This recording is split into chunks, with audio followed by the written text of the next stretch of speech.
میرے محترم دوستو، ہمیں کن موقعوں پر خاموشی اختیار کرنی چاہیے؟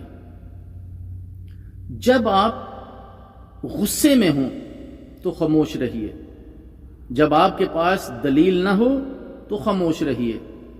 جب آپ نے کسی بات کی تحقیق نہ کی ہو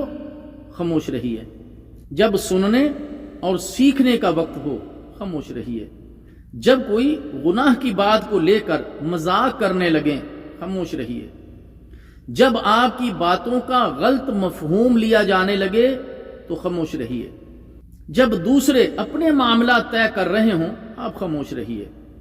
جب آپ کا بولنا دوسروں کی دشمنی کا ذریعہ بن رہا ہو یا دوستوں کی دوستی کو توڑنے کا ذریعہ بن رہا ہو تو خاموش رہیے، جب آپ کسی پر تنقید کرنے لگیں تو خاموش رہیے، جب آپ بات کو اچھے انداز سے خلوص سے نہ کہہ سکیں تو خاموش رہیے، جب آپ کو بول کر پچھتانا پڑے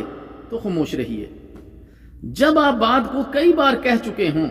تو پھر خاموش رہیے، جب آپ کے الفاظ کسی کے لیے ناگوار بن رہے ہوں یا ناگوار بننے کا اندیشہ ہو تو خاموش رہیے۔